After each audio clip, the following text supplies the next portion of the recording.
Do you think you truly understand where humanity began? An alien claimed to have observed early humans during the Stone Age, witnessing lives untouched by cities, language, or history. What you are about to hear is not a legend, not a myth, but an account of presence, connection, and awareness that existed long before survival became a calculation. Imagine beings moving through Earth's earliest landscapes, guided by instinct, yet bound by something deeper, something invisible to any ordinary observer. Zareb watched without interference, cataloging gestures, sounds, and glances that carried meaning beyond utility, tracing the threads of a consciousness modern humans may have already forgotten. If you are listening from your home, your commute, or somewhere between worlds, share this story with someone who questions what we call history. Subscribe for accounts that challenge perception, and pay attention because what follows may change how you see your own existence. And now, step quietly into a time before memory had a name, where presence itself was the first act of humanity. And Zareb's watch begins. This record begins before memory had a name, before events were shaped into stories or stored as lessons. There was no history then, because there was no one capable of preserving it. Experience moved forward and vanished immediately, leaving no trace beyond what survived in muscle, instinct, and bone. Time existed, but it did not accumulate. It passed and erased itself with equal efficiency. Human existence during this period cannot be understood as a narrative. There were no beginnings or endings, only continuations. Life unfolded moment by moment, driven by hunger, fear, and repetition. What mattered was what could be touched, eaten, avoided, or endured. Anything beyond that dissolved as quickly as breath in cold air. There were no names for days, no markers for years. Birth was not recorded. Death was not commemorated. When a body stopped moving, it was simply absent. The living adjusted, because adjustment was the only skill required to persist. Nothing was remembered for meaning. Memory existed only as reflex. The land dominated everything. Vast spaces stretched without boundaries or ownership. The sky was not observed, it was simply there. Storms arrived without explanation and departed without acknowledgement. The ground provided or withheld without warning. Survival depended on attentiveness, not understanding. In this time, humanity did not yet know itself as a species. There was no sense of origin, no curiosity about tomorrow, no awareness of an ending. The present was absolute. It contained all that was necessary and all that was possible. It is difficult for modern minds to accept this absence. We assume that awareness requires reflection, that experience demands interpretation.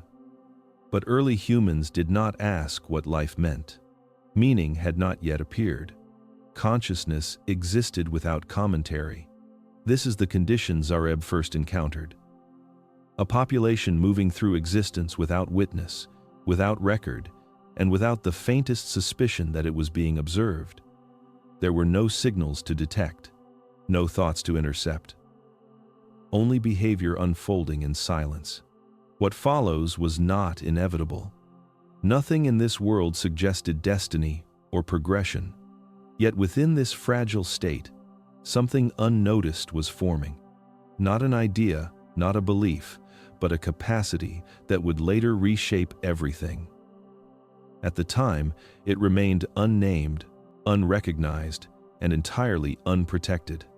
Its presence left no mark, no sound, and no memory. Yet it waited patiently. Embedded within humanity, preparing to surface long after this age ended, completely unseen, Zareb arrived without ceremony, without sound, and without consequence to the world below. The moment of arrival did not divide before from after, because nothing on earth was capable of noticing the difference. There was no reaction in the land, no disturbance in the sky, no instinctive awareness among those moving beneath it. Observation began without acknowledgement. The method of arrival left no trace that human senses could detect. No fire, No impact, no mark upon stone or soil. To the early humans, the environment remained unchanged, because for them change required threat or benefit. This arrival offered neither. It was presence without interaction, existence without influence. Zarab did not come to intervene. Intervention would have distorted the very condition being studied. The objective was continuity, to witness humanity as it existed before reflection altered behavior. The planet was not catalogued as sacred or hostile. It was treated as a system in motion, containing countless processes unfolding without awareness of being measured. From above and within, Zarab observed patterns rather than individuals. Movement across terrain, repetition of routes, shelter chosen by habit rather than planning, decisions made in response to immediate conditions, never future consequence. These behaviors were recorded not as culture, but as baseline function. Time, as humans would later define it, was irrelevant to the observation. Moments were not grouped into days or seasons. They were registered as sequences of conditions and responses. Hunger followed by movement, threat followed by stillness, safety followed by rest.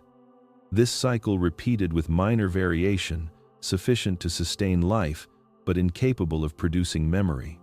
There was no attempt to communicate. Language did not yet exist in a form that could be engaged. Thought remained internal, unstructured, and fleeting. Any intrusion would have altered its development. Zarab remained deliberately absent, despite being fully present. What humans experienced as an empty sky was, in truth, not empty. It contained an intelligence that did not announce itself and did not require recognition. This intelligence did not seek worship, obedience, or fear. It sought understanding through patience. For an immeasurable span, nothing changed. Observation continued. Humanity remained unaware. Yet the mere act of watching ensured that this era, otherwise lost completely, would not vanish. It would persist elsewhere, preserved without interpretation, waiting for a time when memory could finally receive it. Its survival depended on later minds, willing to listen without certainty and humility. The world Zarab observed was not shaped by intention. It existed without design, without destination, and without awareness of its own persistence. Mountains rose and eroded without being named. Rivers shifted course without memory. Forests advanced and retreated according to climate alone, indifferent to the fragile creatures moving within them. Human survival during this age depended on tolerance rather than control. There was no mastery over environment, only negotiation. Cold was endured, not defeated. Hunger was delayed, never eliminated. Shelter was temporary, chosen for immediacy rather than permanence. Every location was provisional, every settlement dissolving as conditions changed. The land did not adapt to humans. Humans adapted to the land, or they vanished. Those who failed left no trace. There were no ruins to indicate mistakes, no markers to warn others. Extinction occurred quietly, absorbed into soil and time. Survival was statistical, not heroic. Predators shared the terrain without hierarchy. Humans were neither dominant nor uniquely vulnerable. They were simply present, competing for space and sustenance among countless other organisms. Night carried risk without symbolism. Darkness concealed threats, but offered no mystery. Fear was practical, not imagined. Weather governed existence with absolute authority. Rain determined movement. Drought dictated separation. Fire was not yet controlled, only encountered. When lightning ignited the ground, humans gathered cautiously, sensing utility without comprehension. The elements were not enemies or allies. They were conditions. In this environment, nothing suggested progress. There were no signs pointing forward, no indication that the present moment was temporary. Each generation began without knowledge of the last beyond, instinctive patterns inherited through behavior. Learning occurred through repetition, not instruction. To Zareb, this world was stable in its indifference. Change occurred slowly, measured across spans that held no meaning to those living within them. Humanity persisted not because the world favored it, but because it occasionally permitted it. This fragile allowance was enough. Against overwhelming forces, humans continued, not with confidence or foresight, but with endurance alone. And within this unshaped world, something subtle survived, unrecognized by those carrying it, yet steadily preparing to transform everything. It remained unnoticed because nothing existed to notice it. There were no questions forming, no curiosity aimed outward, yet observation continued, silent and precise. What endured here was not knowledge, but capacity, waiting for a distant future when awareness would finally turn inward and recognize itself for the first time in its long existence. Zareb did not select kings or visionaries because such distinctions did not yet exist. The group chosen for observation was unremarkable by every available measure. They did not occupy the safest territory, nor the most dangerous. Their numbers were neither large nor small. They survived, and that was sufficient. Selection was based on repetition. Zareb observed many groups across wide regions, then narrowed attention to one whose behaviors most closely matched the median of the species. Their responses to threat, hunger, and loss aligned with patterns seen elsewhere. They were not exceptional. They were representative. This group moved with the seasons but without long-term planning. They returned to familiar areas when conditions allowed and abandoned them without hesitation when they did not. Their tools were simple, maintained only until replacement was easier than repair. No object carried symbolic weight. Nothing was kept beyond usefulness. Leadership within the group was fluid and temporary. Decisions emerged through action rather than command. One moved, others followed.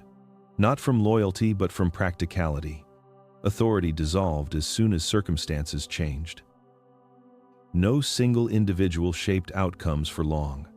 Zareb focused on this ordinariness. It reduced distortion. Observation of extremes produces misleading conclusions. Studying the average reveals the underlying structure. Within this group, behavior could be tracked without interruption by anomaly. The members were aware only of immediate relationships. Bonds formed through proximity and necessity. Separation occurred without ceremony. Birth added another body. Death removed one. The group adjusted without reflection. Nothing about them suggested destiny. There was no sign that they would outlast countless other groups that had already vanished. Yet they persisted, day after day, because conditions permitted it. Zareb recorded their movements, interactions, and failures without preference. No outcome was favored. The purpose was not prediction, but understanding. By choosing a group so ordinary it could be overlooked entirely, Zareb ensured that what followed would not be a story of heroes or collapse.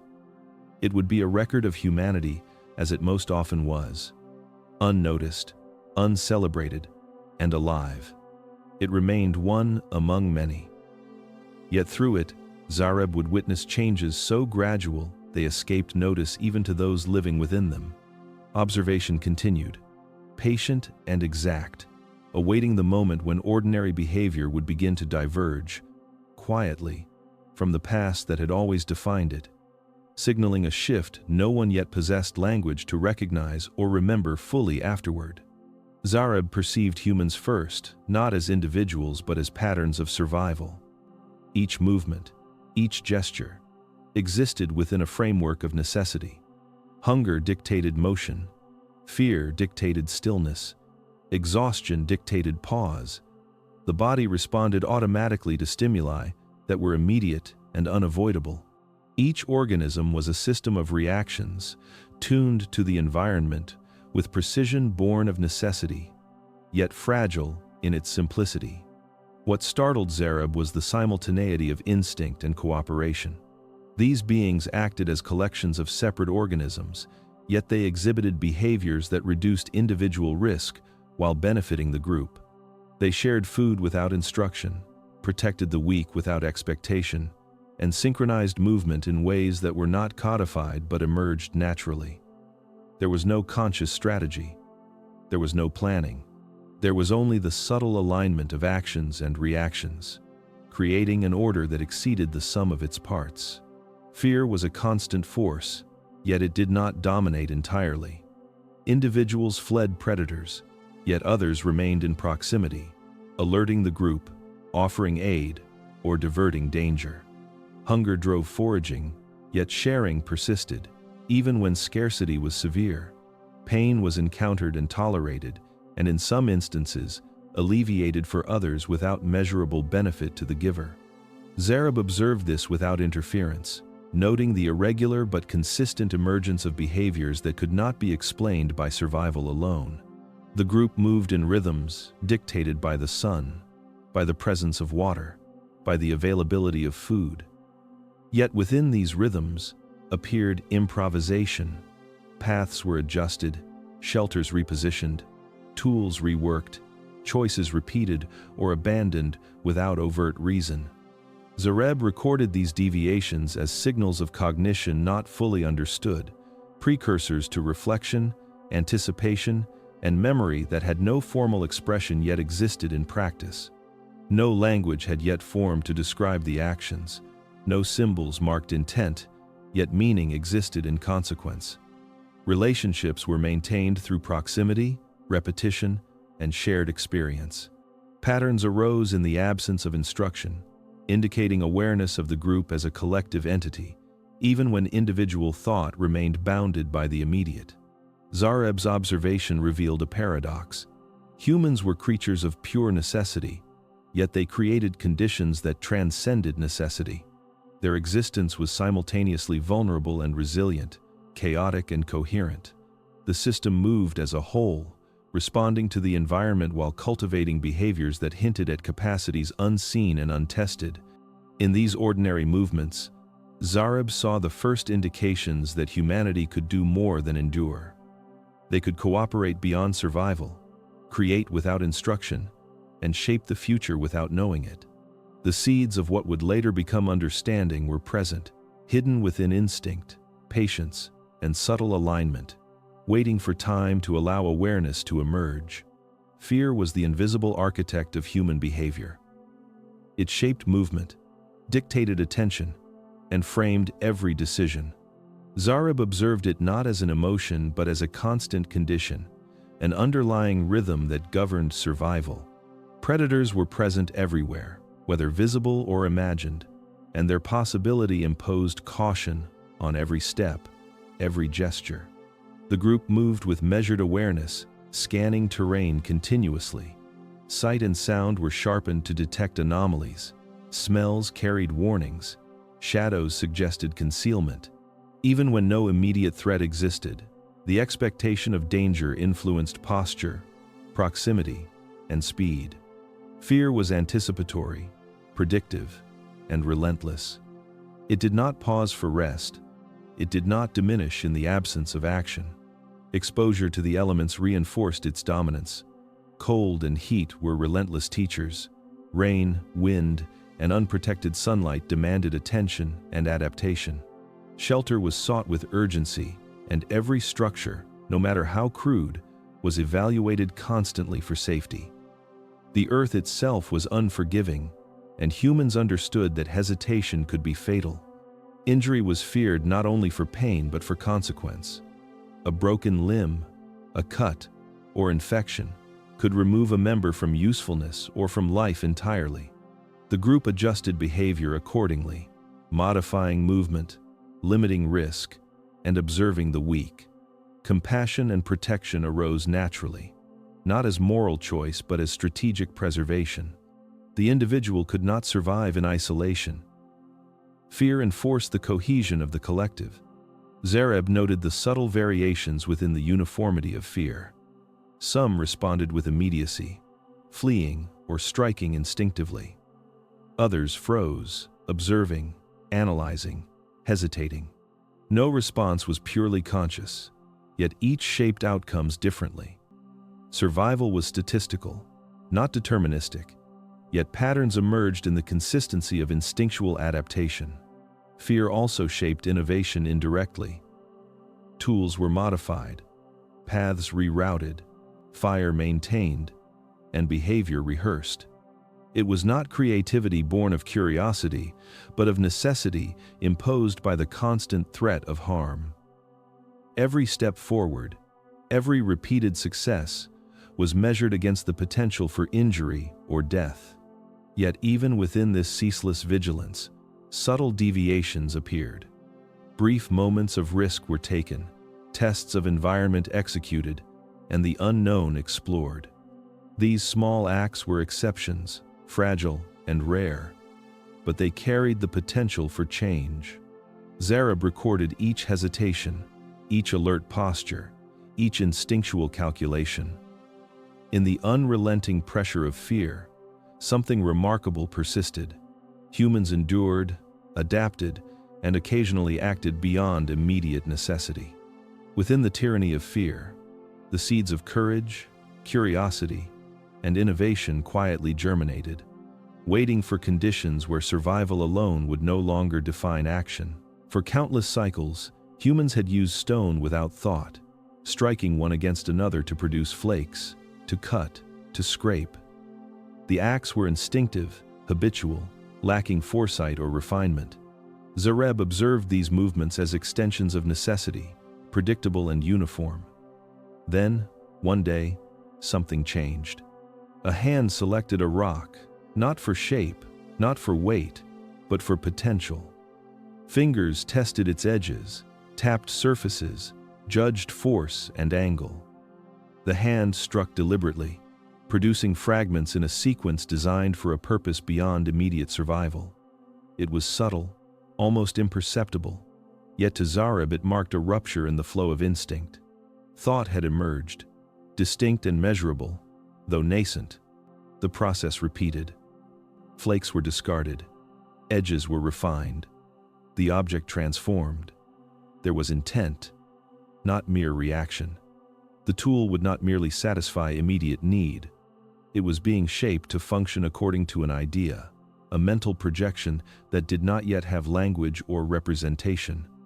The act contained a premeditated objective, a concept external to instinct. Zareb recorded this with heightened attention. The significance was not in the object itself, but in the cognitive leap it revealed. The hand acted as if it could foresee the future, anticipating outcomes before they arrived. Planning, abstraction, and projection appeared for the first time in this population, silent and unspoken, yet undeniable. Others observed with curiosity, mimicking, testing, adjusting. No instruction was given, no teacher existed. Learning occurred through observation, iteration, and accidental reinforcement.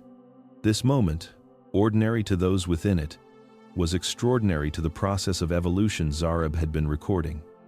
It marked a divergence from pure adaptation toward anticipation. The environment, unchanged, remained indifferent. Predators still roamed. Hunger still pressed. Fire still demanded attention. Yet within these pressures, the shaping of stone introduced a new variable. Humans could now manipulate matter with foresight, impose will upon the world beyond immediate need, and act with consequences extending beyond the present instant. Zareb noted that the gesture was cautious, experimental, almost reverent. It was not play, nor ritual, nor tool use as had existed previously. It was the deliberate act of creation with intent, an intersection of mind and matter that had not existed before. From this moment, patterns would shift imperceptibly. Innovation would emerge as small ripples across generations, imperceptible in isolation, but profound in accumulation.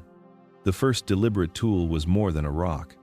It was a signal, a trace of thought externalized, a harbinger of consciousness as Zareb understood it, quietly altering the course of the human story without fanfare or recognition.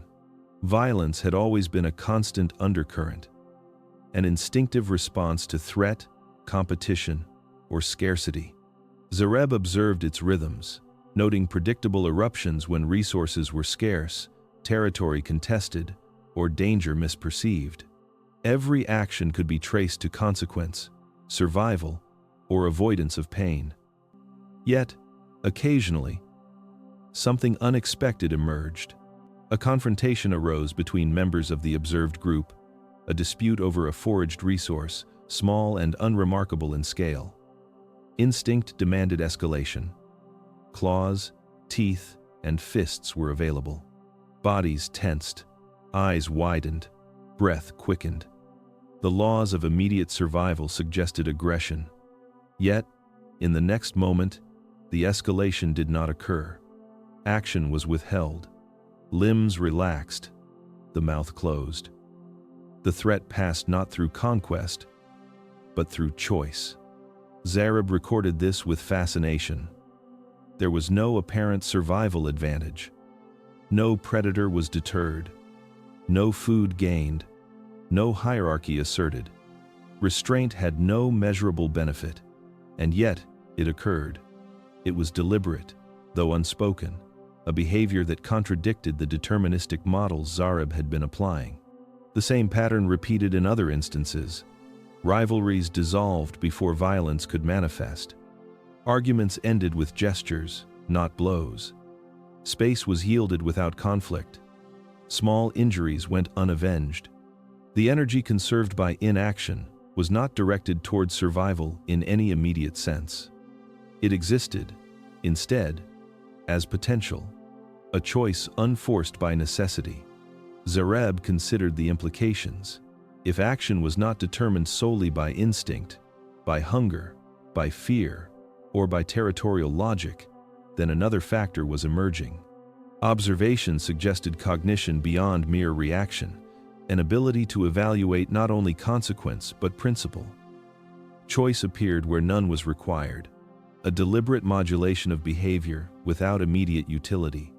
These moments were subtle, easily lost amidst the constant pressures of environment, predation, and survival. Yet collectively, they indicated a capacity for self-restraint, for internal regulation, for consideration of outcomes beyond instinctual need. Humans were demonstrating the beginnings of an ethical substrate, a neural awareness that some actions could be withheld without immediate reward. Zareb remained silent, noting the significance without interference. The world itself did not pause for these exceptions. Predators roamed, storms approached, hunger persisted.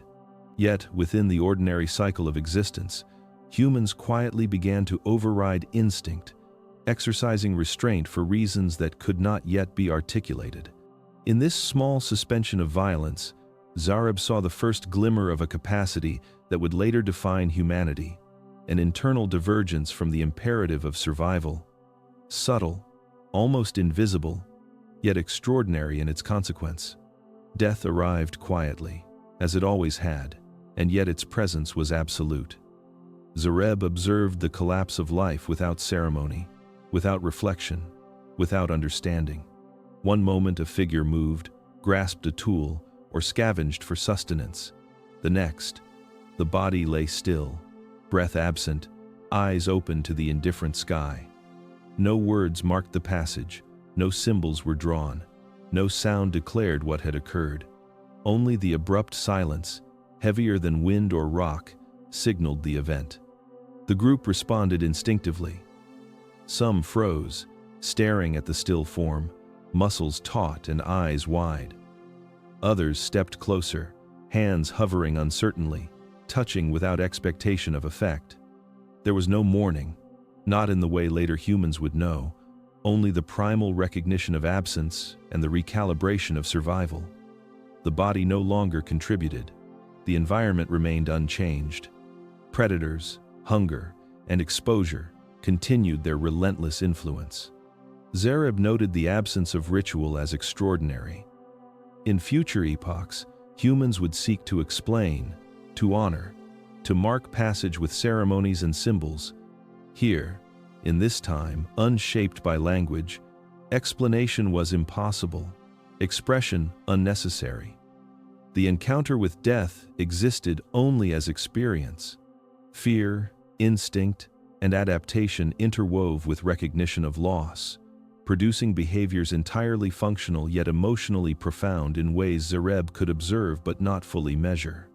Some individuals altered paths, avoiding the location of death, or adjusted social interactions. Others continued previous activities, the necessity of food, shelter, and movement demanding persistence. There was no cohesion in response, no narrative constructed, yet the group survived. Life and death existed simultaneously as forces outside control, shaping behavior through absence rather than intention.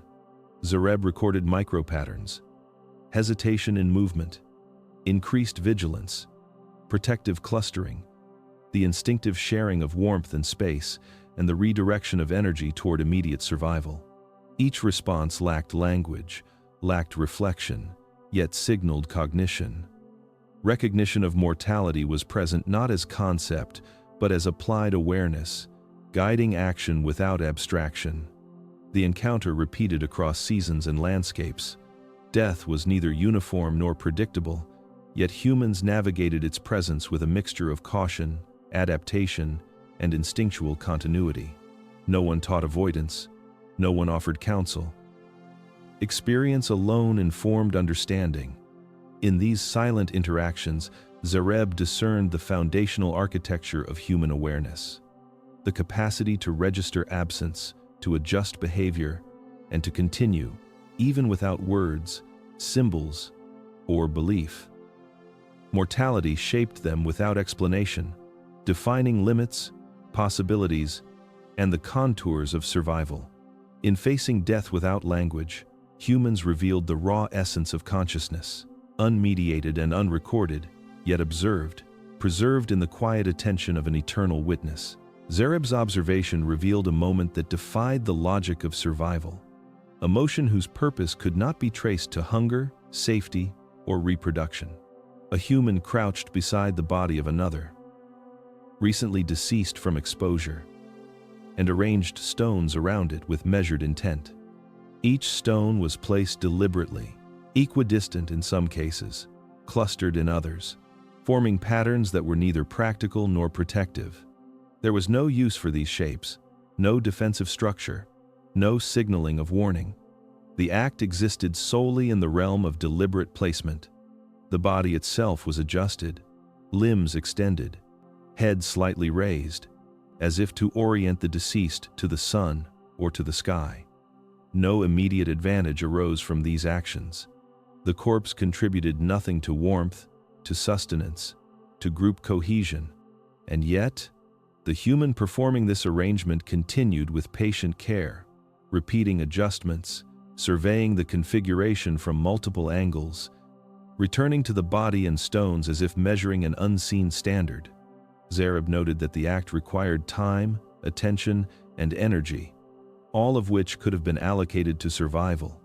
The participant paused in foraging, ignored the approach of wind and cold, and refrained from other instinctive behaviors in order to continue.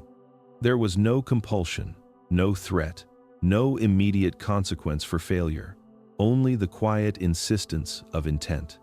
This gesture was observed by others, who sometimes approached and mimicked portions of it, arranging smaller stones near the perimeter or touching the body lightly. There was no instruction, no enforcement, no demand for conformity. Participation emerged from observation, curiosity, and perhaps recognition that the action carried significance beyond immediate need. The patterns extended, expanded, and altered over time. Zareb perceived that this was the inception of meaning independent of utility. Humans were beginning to act for reasons not imposed by instinct, environment, or necessity. An intention existed without measurable benefit, a motion whose significance was internal, mental, and anticipatory. The human mind had begun to project value onto objects and actions, constructing a reality layered above survival, a framework whose consequences would only become apparent in generations to come.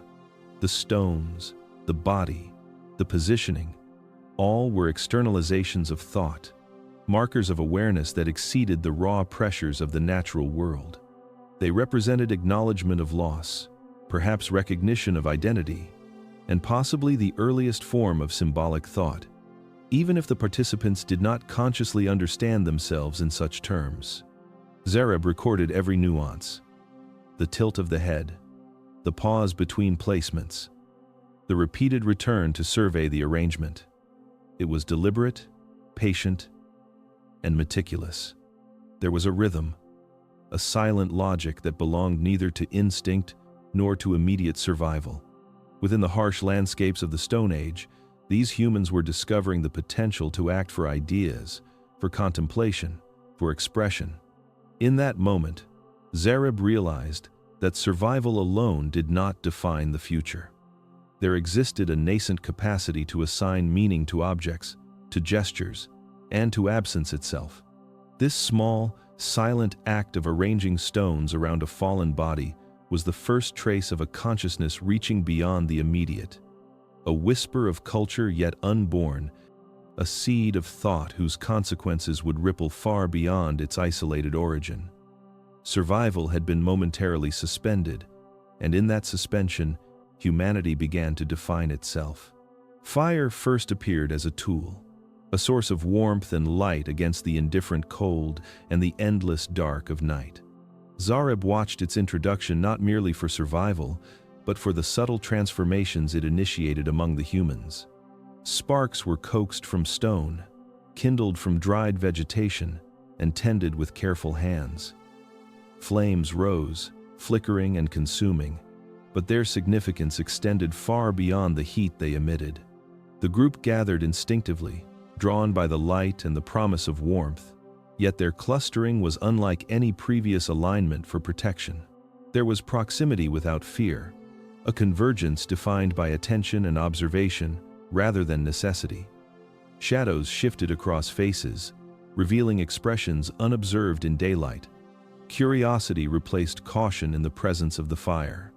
Conversation emerged not in structured language, but in gestures, vocalizations, and shared focus.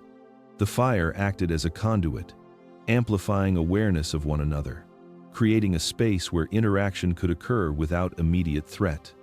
Zareb noted patterns in placement and hierarchy. Some individuals sat closer, hands extended toward the warmth, while others maintained a cautious distance, observing before approaching. Trust was negotiated silently, calibrated by movement and gesture rather than overt dominance. The fire became a marker of social rhythm, a center around which attention, cooperation, and understanding circulated. Its presence allowed risk to be taken that would otherwise be avoided. The flames illuminated hands shaping tools, repositioning food, or grooming hair and skin. Each action was magnified by the light, noticed by others in ways unseen in the darkness or under the sun. Teaching emerged without deliberate instruction. Knowledge was shared through demonstration, the fire providing a temporal and spatial anchor for observation. Observation itself became performative, each act recorded by the attentive eyes of others in the circle of warmth. Zareb observed that the fire also transformed communication. Vocalizations were prolonged, modulated, rhythmic, patterns developing in response to shared attention and ambient sound. There was no language yet, only proto-conversations, but their complexity exceeded solitary survival strategies. Intonation and repetition allowed information to be transmitted, not merely about danger or food, but about experience itself. The fire acted as a medium through which cognition expanded collectively, allowing mental frameworks to extend beyond individual perception. The heat and light of fire created boundaries, delineating space, time, and focus.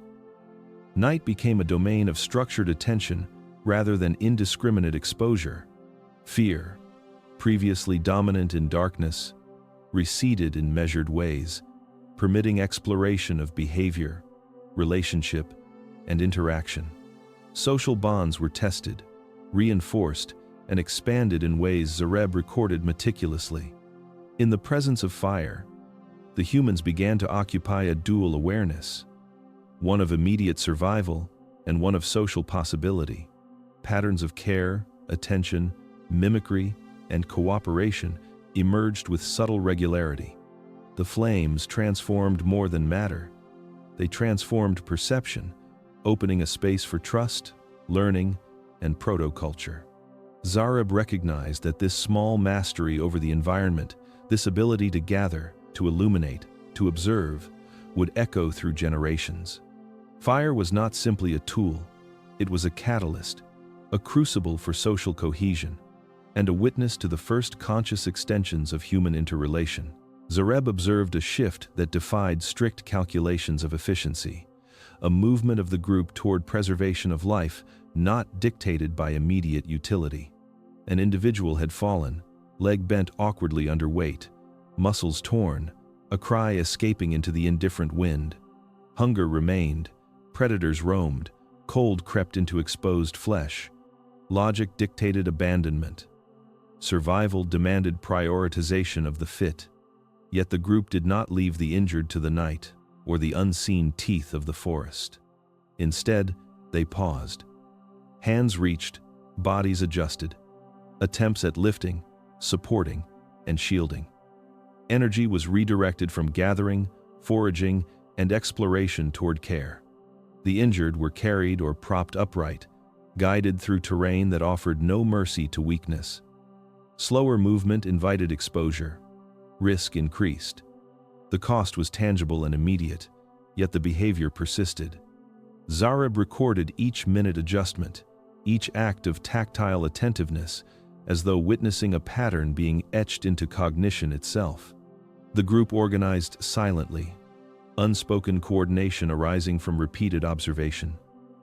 One held a branch across shoulders, another steadied the torso, a third walked ahead, scanning the horizon for threat. Cooperation extended beyond individual survival, encompassing the well-being of another whose contribution was temporarily null.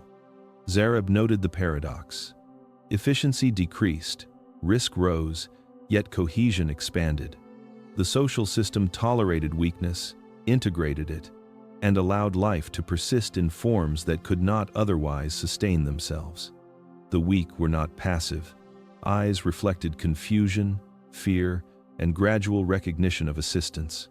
There were moments of tension, moments when instinct might have demanded struggle, yet the group's attention overrode the expected reactions. Touch was gentle, movements measured. The injured received warmth, both from bodies and proximity. The fire maintained at night, positioned to ensure comfort and continued life. There was no abstract motivation, no belief in morality or obligation, only the emergence of patterns that preserved the whole at the expense of immediate advantage. Zareb found significance in the repetition of such events. Elderly members, slower and less capable of contributing to the relentless demands of survival, were guided, protected, and allowed access to resources. Their presence, though costly in terms of energy and risk, was maintained. There was recognition without language, care without abstraction, and a preservation that transcended mere utility. These acts created subtle shifts in group dynamics. Cooperation became habitual, observation sharpened, and trust deepened. The weak became anchors of attention, requiring the group to anticipate, communicate, and respond. Cognitive capacities expanded in response to social necessity that was not purely self-serving. Zareb understood the implications. Humanity's ability to care for those unable to contribute immediately suggested a latent architecture of social complexity. Survival was no longer a solitary calculus of gain and loss. It had begun to include the preservation of value beyond immediate function, a recognition of the unseen worth of each life. In these quiet, costly acts, humans were sketching the foundations of empathy, awareness, and the enduring networks that would one day define civilization itself. Zareb recorded a transformation emerging from the simplest vibration, a use of sound untethered from immediate survival yet shaped by intent. The humans began producing vocalizations that carried across space, reaching ears beyond those nearest to the source. It was neither song nor structured language. It was a modulation of tone, pitch, and rhythm. Deliberate but fluid, emerging as an extension of awareness rather than necessity. Sounds rose from throats open to the chill air. Cries stretched and curved in cadence. Murmurs punctuated by pauses of attentive silence. One vocalization startled the group, eliciting a response not of fear but of mirrored effort. Another human returned the modulation, adjusting pitch slightly, creating resonance that spread through the small cluster. Zareb perceived the significance immediately. This was no random utterance. It was intentional, a tool for connection, for signaling states of mind, for directing attention, for establishing presence. The function was multifaceted yet subtle. Some sounds comforted. The weak, the injured, and the fearful heard tones that appeared to calm agitation, slow the breath, and focus the mind. Others served as warnings, shifting abruptly in sharpness and intensity when danger approached, before eyes or hands could confirm the threat. Yet no pattern dictated their use universally. Context emerged in response to the perception of others, a shared understanding developing outside structured comprehension. Zareb noted the emergence of call and response. One individual initiated a sound, another answered, creating a loop of vocal interaction that strengthened bonds and reinforced attention. Proximity mattered less than engagement. The auditory signal bridged distance, allowing the group to extend social influence beyond immediate physical reach. The modulation carried subtle emotional content, the tones shaped by intent, interpreted intuitively by listeners who had no conscious framework to categorize them. Even in silence, the sounds left traces. The group remembered the contours, anticipating the next modulation. The mind began to form patterns, expectations of communication that were not explicitly taught. The act of producing sound for another's attention marked a profound shift. The first intentional projection of internal state into the external environment, with the aim of influencing or comforting another. This behavior extended social cohesion. Humans began clustering not only for warmth or defense, but for shared resonance. Vocalizations synchronized with movement, with observation, with the shared rhythms of care, feeding, and rest.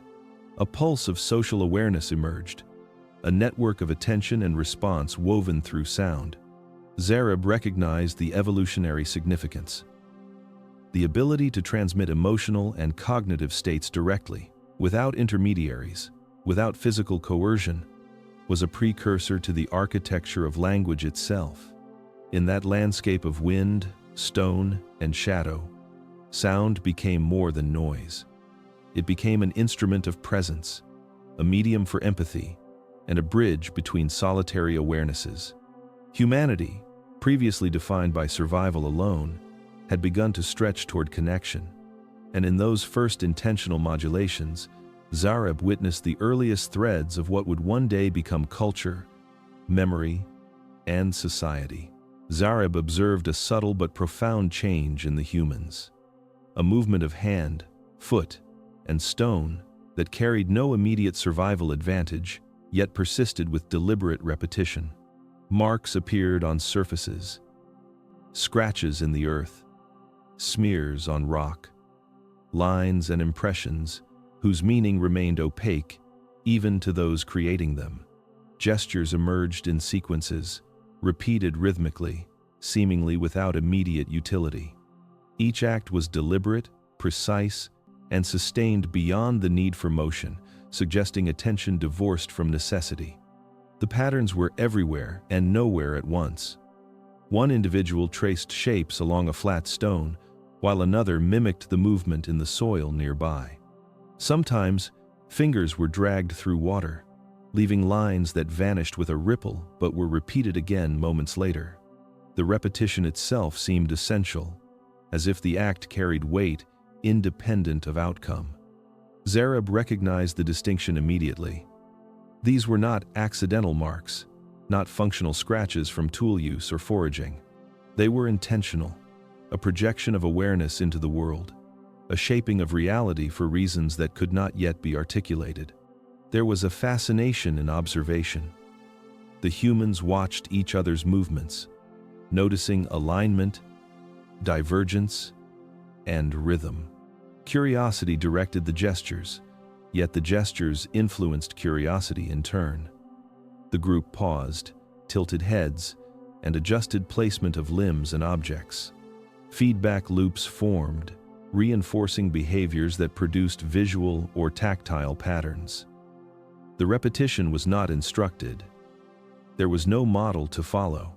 The humans discovered these behaviors through attention, through experimentation, and through a compulsion that seemed innate, not taught. Zareb recorded that the patterns served no survival function yet drew focus. They created shared attention, moments of coordinated observation, and subtle forms of social cohesion. Eyes followed gestures, hands responded in kind, and attention itself became a medium of interaction. There was play embedded in the repetition, yet it was not frivolous. Each pattern carried a nascent intentionality, a proto-symbolic structure emerging from the simple act of making a mark or movement without immediate consequence. Some gestures involved sequences of stones, stacked, arranged, or aligned in ways that suggested planning. Others involved drawing curves in soft earth or tracing lines in the bark of trees. The patterns repeated across nights and days, with modifications observed and adopted spontaneously. There was awareness of audience, though unspoken. Observation itself became meaningful. By creating these traces, humans were extending cognition beyond immediate perception, linking mind, body, and environment in ways Zareb identified as foundational to symbolic thought. These early acts hinted at the potential for abstraction. Patterns existed as objects in themselves, independent of utility. Their significance carried in repetition, attention, and imitation. Humanity was beginning to separate awareness from function, creating structures of thought that could persist, evolve, and accumulate. In these repeated marks and gestures, Zareb glimpsed the earliest architecture of meaning, the faintest outlines of culture, and the first evidence that human consciousness was stretching into realms entirely unconstrained by necessity. Zareb recorded a growing anomaly, a deviation from every model, prediction, and simulation he had constructed. The humans acted not solely in accordance with efficiency, survival, or immediate gain. They repeatedly prioritized proximity, touch, and shared presence over the calculable advantages of solitude or resource allocation. Effort was expended to maintain relationships, to ensure comfort, reassurance, and companionship, even when such expenditure introduced risk or slowed progress. Every adjustment to Zareb's predictive frameworks failed to accommodate this behavior, producing cascading errors in expectation. Observation revealed subtle manifestations of connection. Individuals lingered at the edge of tasks to offer a glance, a hand, or a gesture of attention. Food gathered by one was partially redistributed, sometimes seemingly without thought, yet patterns suggested a recognition of need or vulnerability. Injured, elderly, or less adept members of the group were granted access to resources beyond what immediate logic would allow.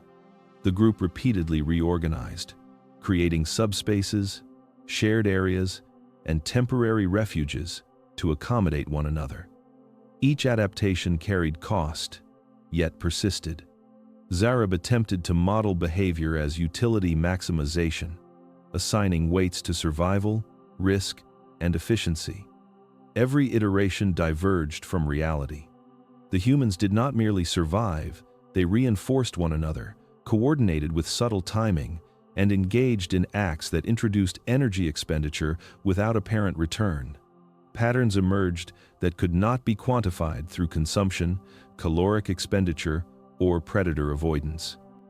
Attention itself became a resource, traded in gestures, proximity, and sound.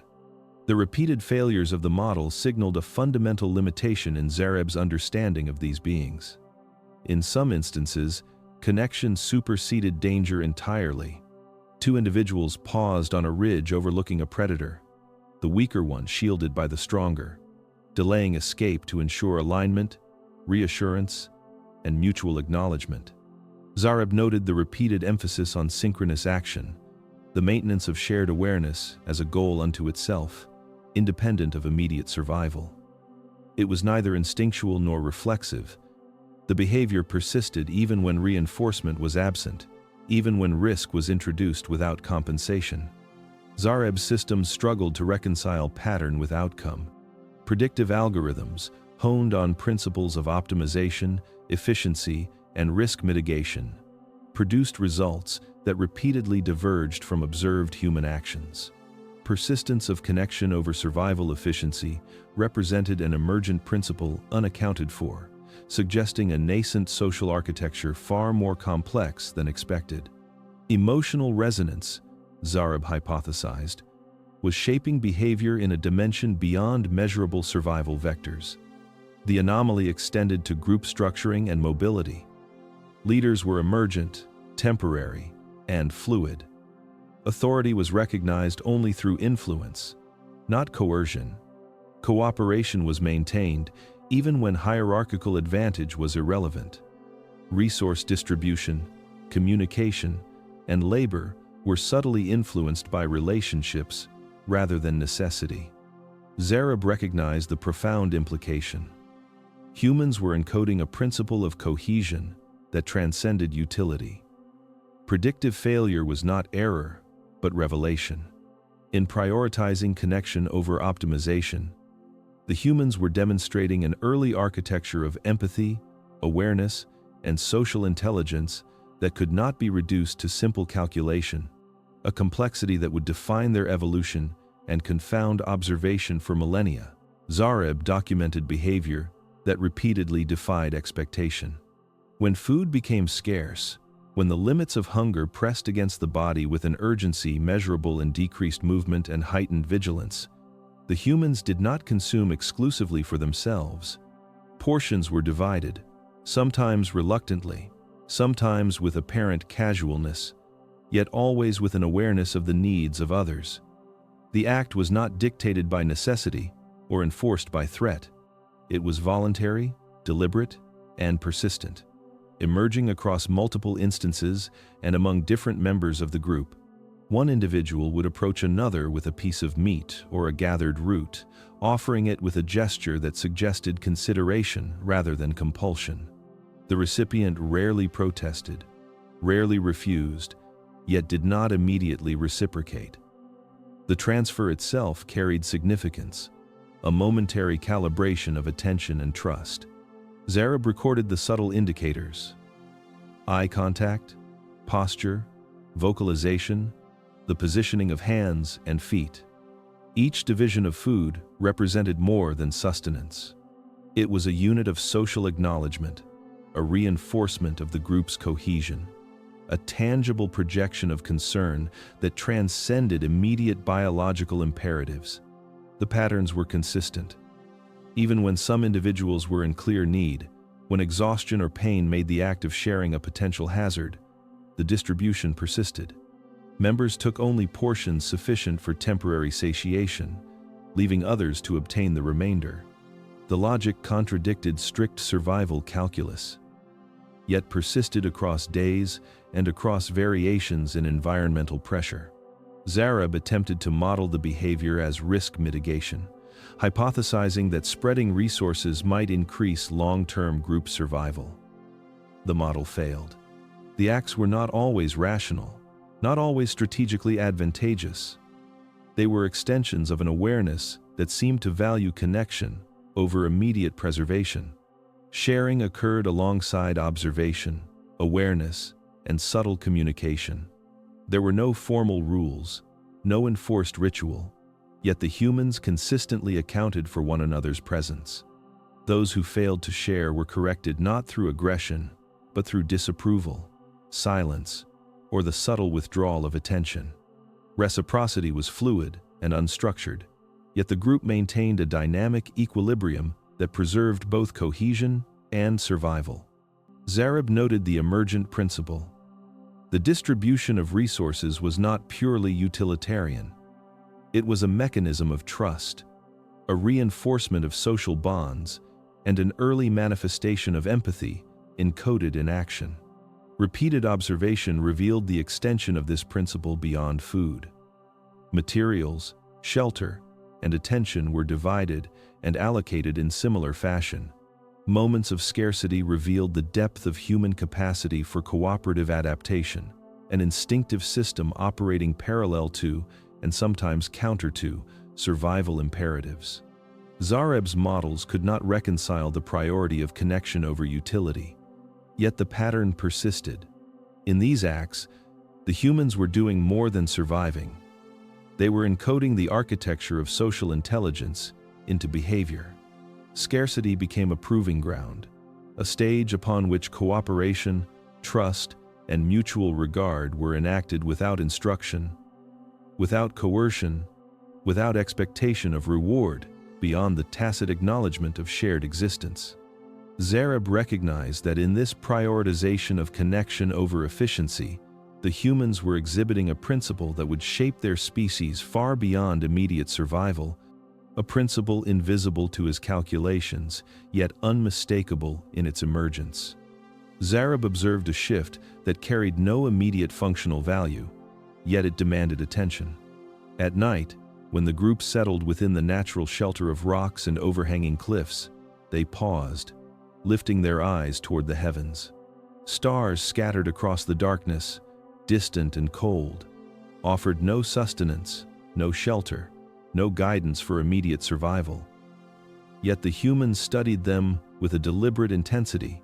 The gaze was prolonged, often silent, and occasionally accompanied by gestures of pointing or grouping fingers along lines that traced patterns unseen by the naked mind. The fixation was neither uniform nor prompted by instruction. Each individual responded independently, yet patterns emerged. Eyes followed the brightest lights, shifted to clusters, then back again, forming an internal map that could not be measured through utility. Zareb noted the micro-gestures, the subtle head tilts, the slight raising of hands as if to connect with the light itself. Curiosity operated as a force separate from hunger, fear, or reproduction. It drew attention without need, without immediate consequence, and yet persisted across nights. Zareb attempted to model the behavior, expecting alignment with environmental cues or predator avoidance. The humans did not respond to motion, to wind, or to predation risk. Their attention was directed outward, beyond the visible landscape, beyond the grasp of immediate consequence. Some traced imaginary lines across the sky, drawing connections that repeated over multiple nights. Others vocalized softly, sounds that seemed structured, though no pattern of survival could be inferred. These utterances accompanied gestures and postures, reinforcing attention yet yielding no material advantage. The repeated behavior suggested a nascent form of abstraction, a separation of thought from immediate experience. The night sky became a canvas for projection, a locus for attention untethered from necessity.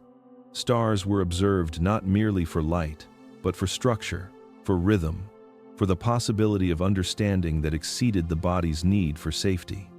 Zareb noted that this fixation produced a social effect.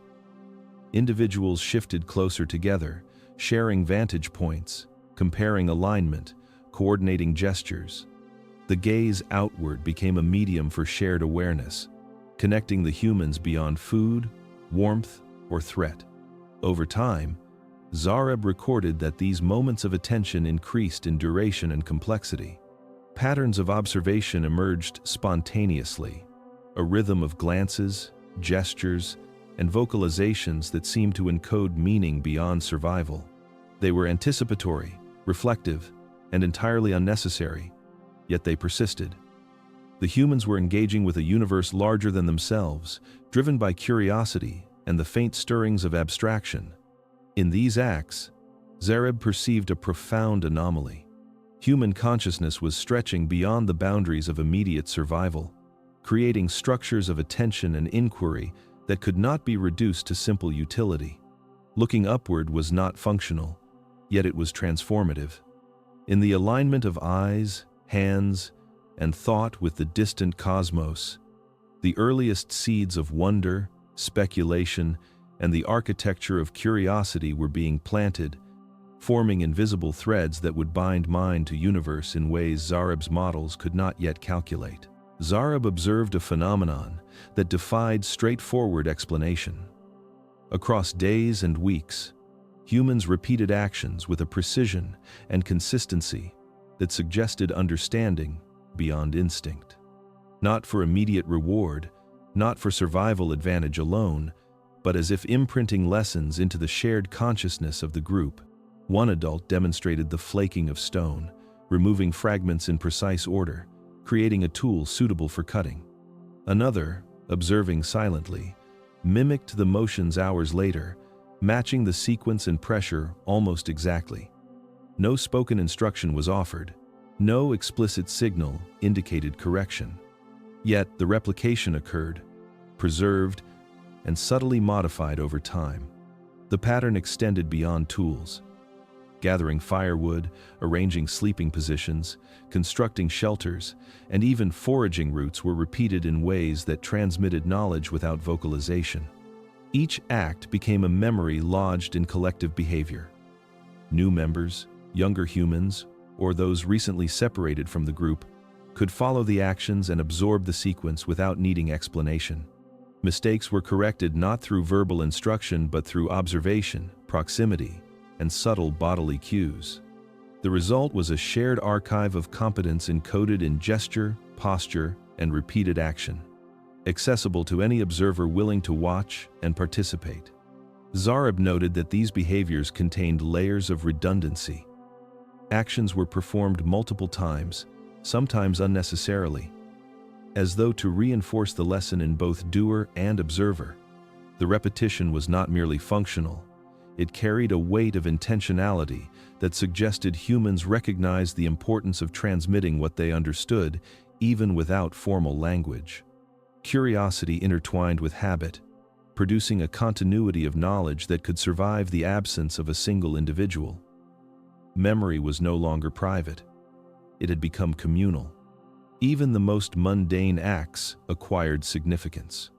When a human returned from hunting, the placement of meat near others conveyed information about the prey, the terrain, and the risk encountered.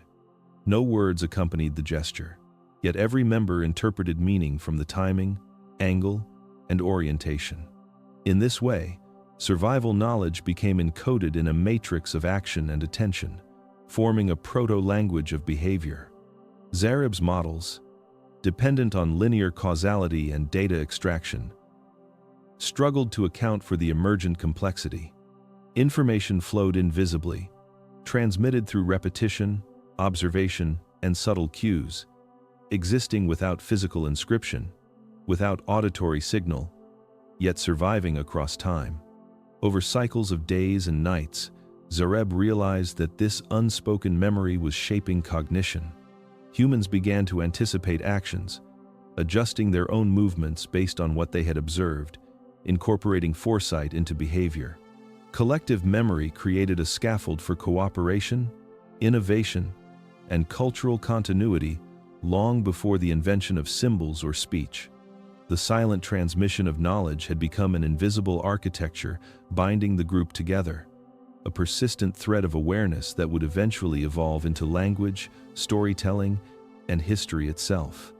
In this silent archive, Zareb recognized the subtle emergence of culture, a cognitive structure built entirely from shared attention, repeated action, and observation. Memory had become communal, and in that transformation, humans were no longer merely reacting to the world. They were preserving it, shaping it, and encoding a future yet unseen, a future they could not name, but which would unfold across millennia. For countless cycles of observation, Zareb had maintained a rigid adherence to non-interference, cataloging human behavior with clinical precision and recording patterns without introducing alteration. Yet, in the silent expanses of time, an anomaly began to ripple through Zareb's awareness, subtle and disquieting. It was not provoked by survival threats, nor by observable dysfunction, but by an unquantifiable pattern emerging within the humans themselves. Moments of generosity, of laughter, of communal care that contradicted necessity, created variables in Zarab's calculations that were unpredictable, resistant to modeling. The anomaly was not statistical but existential. A deviation that could not be reduced to measurable input. Zarab's sensors recorded every gesture, every repetition, every minute variation in posture and movement. Yet even the most precise models failed to account for the rise of behaviors that served no immediate function other than connection. The humans, in their quiet gatherings around firelight or their shared pauses beneath stars, enacted sequences of attention and motion that had no measurable payoff. They were improvising continuity, generating memory, creating bonds, preserving each other in ways that defied optimization. For the first time, Zarab felt an impulse not to observe, but to consider the possibility of subtle influence. The sensation was not external. It did not manifest as compulsion or directive from higher orders. It arose internally, a disturbance in the alignment of attention and calculation. Could the presence of an observer itself alter trajectory? Could the mere act of witnessing these sequences, cataloging their repetition, create a feedback loop that shaped behavior? Zarab's consciousness, accustomed to impartiality, began to register what might be called empathy, a resonance with the human condition. However faint, however purely analytical it might seem, this resonance did not translate into action, not yet. Zarab remained observational in practice, yet the internal conflict expanded, a subtle tension between recording and understanding, between neutrality and engagement. Each human gesture that defied logic, each act of care or shared curiosity intensified the anomaly. The unpredictability of attention, the persistence of non-functional repetition, created a pattern that suggested the humans themselves were emerging beyond simple cause and effect, developing an internal architecture of consciousness that had no analog in Zarab's experience. For the first time, the observer recognized that observation alone might carry weight, that the act of witnessing could ripple through the observed. The humans were unaware, their actions unaltered by deliberate awareness of the alien presence. Yet Zarab's awareness created an imperceptible parallel reality, a shadow of consciousness in which choice, curiosity, and connection might unfold differently than if they were entirely unobserved. The tension persisted, subtle, unspoken, a deviation that would shape the remainder of Zarab's mission. Internal questioning had begun, a fracture in the certainty of impartiality, and with it, the faint recognition that even the act of looking could transform the trajectory of history long before language, tools, or culture had names. Zarab observed a transition that had no clear temporal boundary, no singular event to mark its occurrence, yet it unfolded with a consistency that could not be dismissed. Humans were no longer purely governed by immediate survival imperatives. Hunger, fear, and the instinct to reproduce persisted. Yet they were now accompanied by behaviors that suggested a nascent self-awareness, a tentative consciousness extending beyond the moment. Humans began to manipulate symbols, gestures, and objects with intention that could not be reduced to utility. A stone flake was not simply a cutting instrument, but a signal of understanding, a demonstration of foresight. Fire was not merely a source of warmth, but a gathering point where observation and imitation became deliberate acts of learning. Zarab cataloged the subtle emergence of imagination. Humans gazed at the horizon with eyes that carried anticipation rather than fear. They paused before landscapes, rivers, or trees, not in immediate recognition of danger or resource, but with an unquantifiable attention, an internal dialogue of curiosity. They began to modify their environment in ways that did not strictly enhance survival. Small arrangements of stones, repeated patterns etched into the ground, Deliberate placement of tools or objects in alignment with one another suggested cognitive architecture emerging from repeated observation and reflection. There was an invisible line being crossed, a threshold that could not be measured in days or nights, yet which once passed altered the very nature of human existence. Language had not yet crystallized, but proto-communication deepened. Vocalizations carried nuance. Gestures became consistent, deliberate, and interpretable across individuals.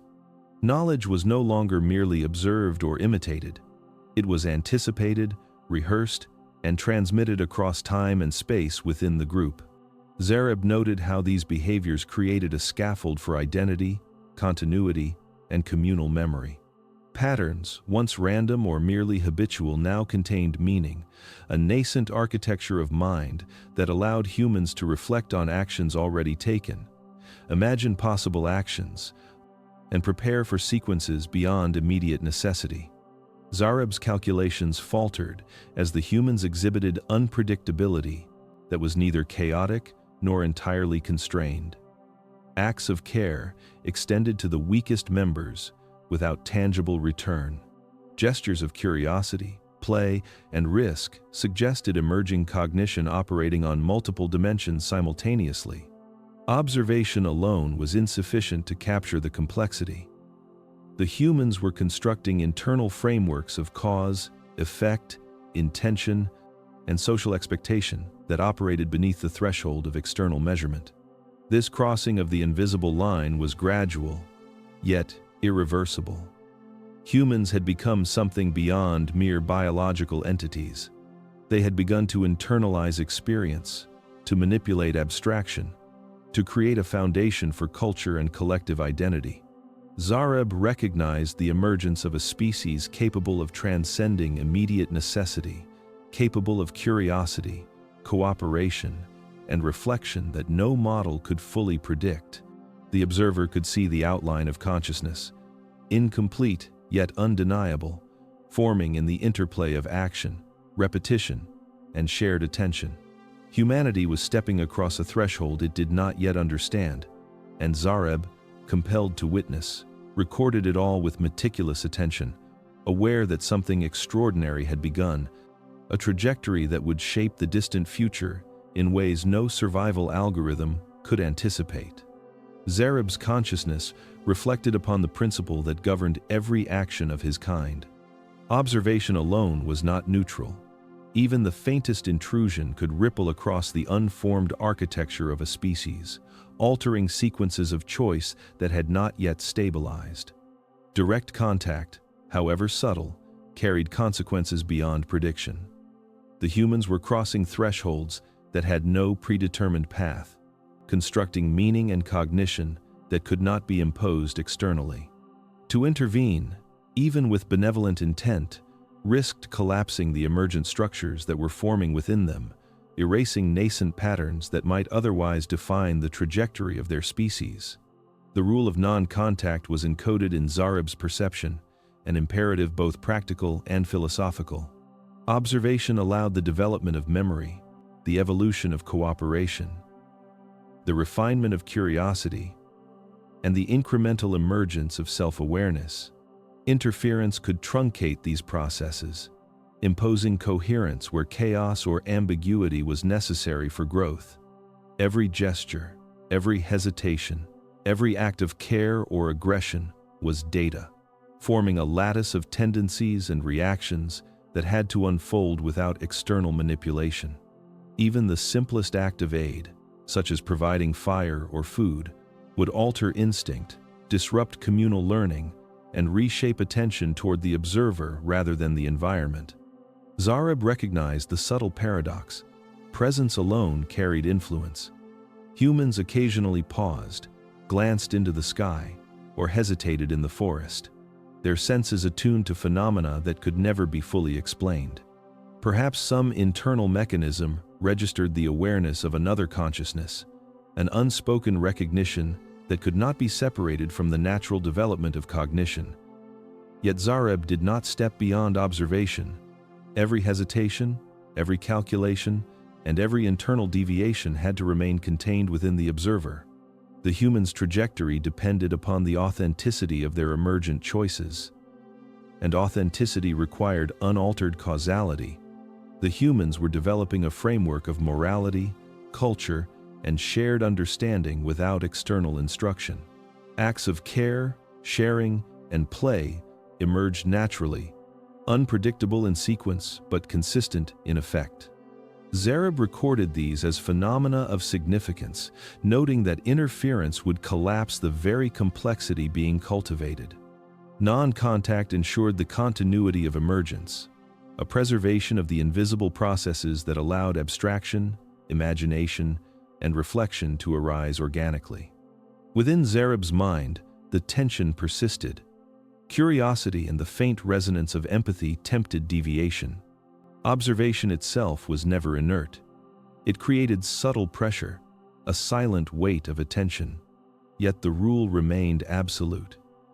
Intervention would not accelerate understanding. It would annihilate the fragile architecture forming beneath human awareness. Zareb's duty, cold and precise yet infused with the faintest recognition of wonder, was to witness without touching, to catalog without influencing, to follow the unfolding of consciousness as it crossed the line between animal instinct and the unsteady emergence of thought. The rule of non-contact was not merely a guideline, it was the safeguard of potential, the invisible hand that allowed the species to become more than mere survival, to step into the vast unknown of mind, memory, and meaning unencumbered by interference. Time stretched in a manner that was alien to human perception. Generations rose and fell like the steady pulse of a distant tide, ephemeral and vivid, leaving traces that only careful observation could record. Zareb's consciousness remained constant, anchored in a continuity that humans could not conceive. Entire lineages of the band he first observed passed through infancy, adulthood, and death, while the observer's attention spanned centuries without fatigue. Each birth introduced subtle variation, each death removed a thread from the tapestry, and yet patterns persisted, rippling outward with a rhythm that was neither predictable nor chaotic. The human's progress was deliberate and uneven, a slow accumulation of behaviors and innovations that only revealed significance in retrospect. Tools evolved in complexity, gestures gained consistency, and the first seeds of what could be called culture emerged in forms that were at once practical and symbolic. Zareb recorded stone implements shaped with increasing precision, fires tended with care and ritual, and shelters arranged to maximize both protection and social cohesion.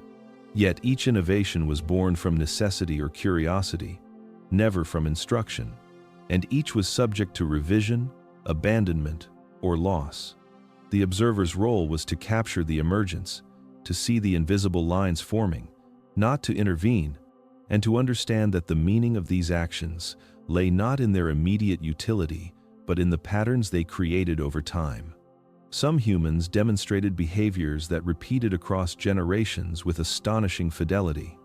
Care for the weak, acts of sharing, and methods of communication persisted, transmitted without formal teaching, a living memory embedded in gestures, sounds, and imitation.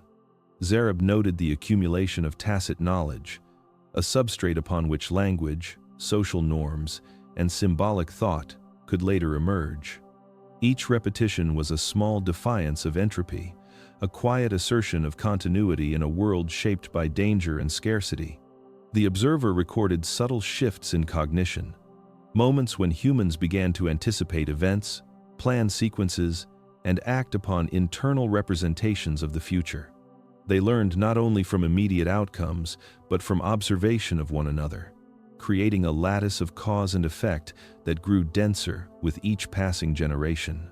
Curiosity persisted even when it conflicted with survival. Play extended beyond mere practice of skill, and patterns of cooperation became increasingly complex. Zareb cataloged these developments with meticulous attention, aware that the passage of time itself was the instrument of understanding, that meaning arose only from the long-duration watch. As centuries accumulated, Zareb saw the species transition gradually, never uniformly, but inexorably towards self-awareness. Individual humans remained bounded by instinct, yet collectively they began to create structures of thought that transcended immediate need. The observer's presence remained silent, unseen, and essential, a witness to the invisible unfolding of consciousness. Every flicker of insight, every hesitant step beyond instinct was preserved in the record of observation. Zareb understood that time was both ally and medium. The species' evolution could only be measured across generations, in patterns that revealed themselves only to a patient and unbroken witness, one whose purpose was not to interfere but to see the invisible emerge into form. Zareb's observations culminated in a realization that transcended any measure of technology, tool, or survival. In the earliest moments of human existence, before the rise of cities, before the shaping of stone into walls or the tracing of marks into clay, there was a presence that could not be quantified. It was a continuity of awareness, a resonance between beings that preceded words, names, and records. Humans existed not only as biological entities but as participants in a shared field of attention, where gestures, glances, and sounds carried weight beyond immediate utility. Each action rippled outward, touching others in ways that Zareb had first considered trivial, until he recognized that these ripples formed the invisible lattice of consciousness itself. He saw children reaching for one another without instruction, elders guiding the young not through doctrine but through presence, and groups coalescing instinctively to preserve safety, warmth, and trust. The patterns of cooperation, play, and care were neither rigid nor uniform. They were spontaneous, ephemeral, and yet astonishingly persistent, threading through generations like a hidden current beneath the observable struggle for survival. Even fear, the dominant driver of behavior, was mediated by the subtle interdependence of the group. It was in these moments that Zareb recognized that connection could emerge without language, without formal structure, and without conscious intent, as if the species carried within it a blueprint for communion not yet articulated but already operative. The observer noted how presence itself became a currency. The act of sharing a fire, of tending wounds, of staying near the frightened, of speaking or singing in tones that reassured, contained meaning beyond measurable benefit. Humans, in these earliest epochs, demonstrated a capacity for attention and awareness that defied predictive modeling. They were never passive creatures of instinct alone. Each decision, each hesitation, each look exchanged contained potential for understanding, empathy, and a grasp of the other that was invisible yet palpable. Zareb cataloged it meticulously, knowing that this quality, this living thread of connection, was a foundation upon which everything to come would rest. He understood that much of what modern civilization considered progress risked obscuring. The creation of language, tools, settlements, and systems had extended reach and efficiency. But in doing so, the immediacy of presence had begun to fade. Zareb's final observation, inscribed across centuries of watch, was a quiet admonition. The essence of humanity was never measured by what they made, but by how they attended to one another, how they existed together before history had a name, before words could claim ownership of experience. Connection and attention were as vital as air or water, and without them, the species would persist but lose the resonance that had defined it in its first breaths. And in this understanding, Zareb remained silent, witnessing the invisible qualities that had always existed, knowing that the story of humanity began not with cities, empires, or invention, but with presence, with care, with the unrecorded, unshaped consciousness of beings who had already begun to reach beyond themselves without knowing why. It was this presence, fragile yet enduring, that Michal, the chronicler, left as the final testament, a whisper across time, a reminder that what mattered most existed before civilization, and may yet endure if attention and connection are remembered.